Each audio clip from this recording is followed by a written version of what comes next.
Badai salju merupakan fenomena alam yang kerap terjadi pada musim dingin. Badai salju biasa terjadi di negara-negara beriklim subtropis atau yang memiliki 4 jenis musim. Berbeda dengan di Indonesia sebagai negara beriklim tropis, badai salju tidak akan pernah terjadi.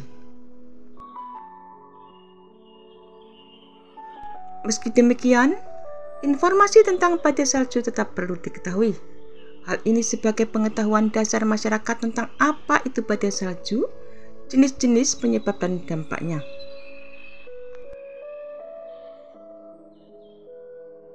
Badai salju merupakan badai yang disertai salju, yang diartikan sebagai badai yang kadang-kadang bercampur dengan kristal es yang diterbangkan angin dan yang mengakibatkan pandangan menjadi terhalang. Badai salju merupakan salah satu jenis badai yang terjadi pada saat musim dingin. Pada saat musim dingin terjadi beberapa fenomena badai salju di musim dingin. Adapun jenis-jenis badai di musim dingin antara lain adalah badai salju, badai es, dan badai efek danau.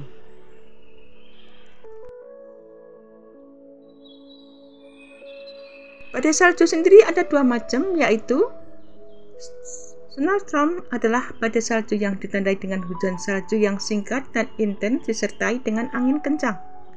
Dan blizzard adalah salah satu badai salju yang merupakan kombinasi dari hembusan salju dan angin yang mengakibatkan penglihatan yang sangat rendah. Perbedaan antara kedua badai salju tersebut adalah pada kekuatan angin, bukan pada jumlah saljunya.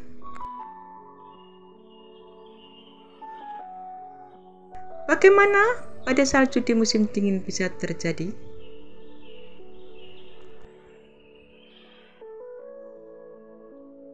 Udara dingin, udara dengan temperatur rendah atau relatif rendah dibandingkan dengan permukaan di bawahnya atau udara di sekelilingnya. Hal ini kerap menyebabkan salju terbentuk.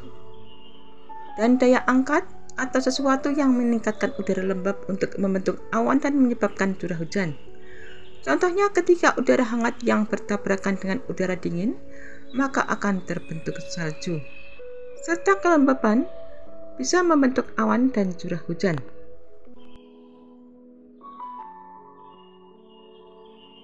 Secara tidak langsung, dampak dari badai salju di musim dingin sebagaimana badai musim dingin lainnya tidak jarang menyebabkan terjadinya kecelakaan hingga kematian.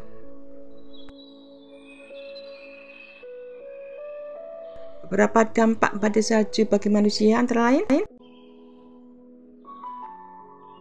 orang meninggal dalam kecelakaan lalu lintas di jalan yang dingin, atau juga kadang-kadang ada orang yang meninggal karena serangan jantung saat menyekop salju. Dan ada juga orang yang meninggal karena hipotermia karena paparan dingin yang berkepanjangan.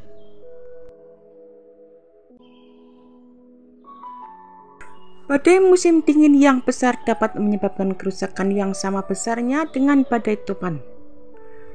Meskipun kecepatan angin badai musim dingin ini tidak mencapai kecepatan angin siklon, namun panjang front badai dapat mencapai lebih dari 1000 km dan menyapu separuh benua atau menutupi area seluas ini dengan salju dan es.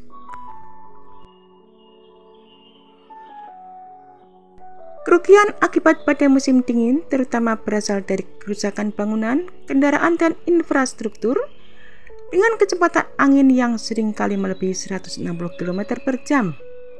Badai juga dapat membawa hujan salju lebat atau hujan es seperti badai salju di Amerika Utara.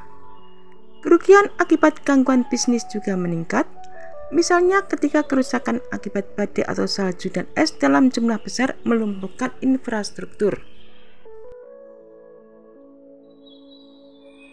Pada bulan Februari tahun 2021 pernah terjadi badai musim dingin yang sangat dahsyat yang juga dikenal sebagai badai musim dingin Uri, membawa suhu dingin yang ekstrim hingga ke wilayah selatan Amerika Serikat. Jutaan orang telah mendapatkan listrik.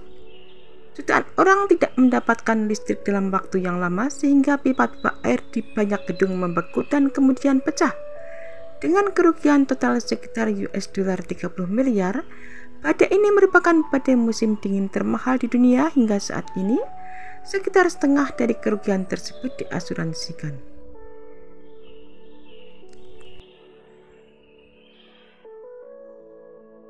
Apakah yang membuat badai musim dingin begitu berbahaya? Badai musim dingin berbeda dari badai tropis, tidak hanya dalam hal area pembentukan dan lintasannya, tetapi juga dalam hal intensitas dan penyebaran geografis.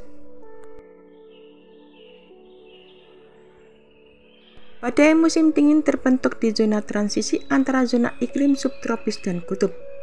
Ketika semburan udara kutub yang dingin bertemu dengan massa udara hangat subtropis, pusaran tekanan rendah yang besar terbentuk.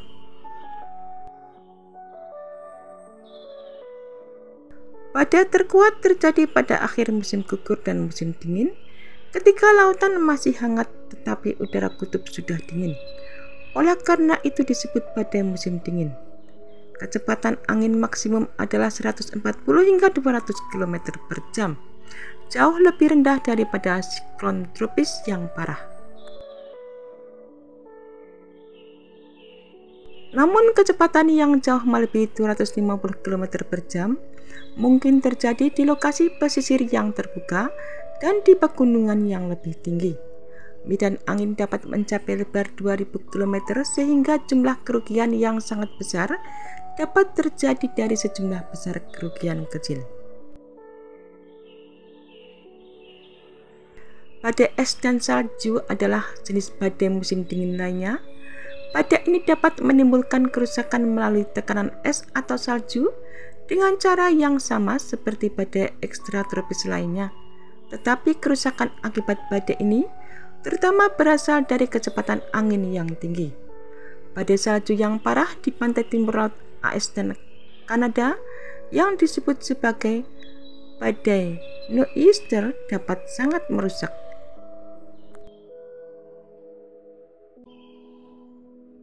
Pembentukan badai musim dingin. Batas massa udara terbentuk antara udara kutub yang dingin di utara dan udara subtropis yang hangat di selatan. Udara dingin yang lebih berat mulai bergerak ke selatan mendekati permukaan.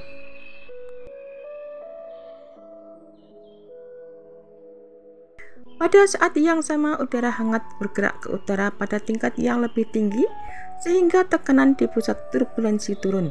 Udara dingin yang lebih cepat mengejar udara hangat dan keduanya bercampur yang menyebabkan terbentuknya pusaran.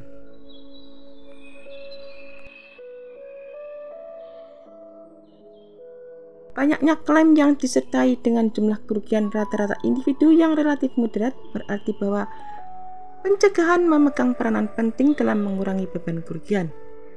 Pada saat yang sama penting bagi semuanya untuk mengetahui secara pasti faktor-faktor apa saja yang mempengaruhi frekuensi dan intensitas badai musim dingin. Meskipun osilasi iklim alami telah mempengaruhi tahun-tahun tertentu dan badai saling mengimbangi dalam jangka panjang, perubahan iklim tetap perlu dianalisis secara cermat sebagai risiko perubahan.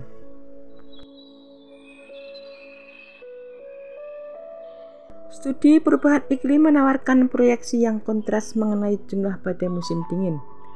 Studi ilmiah ini menunjukkan bahwa risiko badai musim dingin yang parah dan mungkin juga badai musim gugur dari Atlantik Utara hingga Eropa Tengah dapat meningkat pada abad ke-21. Sementara jumlah badai secara keseluruhan kemungkinan akan menurun. Badai musim dingin seringkali disertai bahaya sekunder yang dapat sangat bervariasi dari satu wilayah ke wilayah lainnya. Spektrum risiko berkisar dari periode udara hangat dengan suhu dalam kisaran 2 digit Celcius, pencairan salju yang parah, penurunan suhu secara tiba-tiba dan curah hujan yang tinggi dalam bentuk salju hujan atau hujan es, hingga es yang melayang dan memadat di sungai atau wilayah pesisir. Badai musim dingin juga dapat diikuti oleh embun beku yang ekstrim, gangguan bisnis misalnya karena pembatalan penerbangan saat bandara harus ditutup, dan dapat berdampak signifikan pada bisnis dan perusahaan komersial sehingga secara substansial meningkatkan kerugian keseluruhan.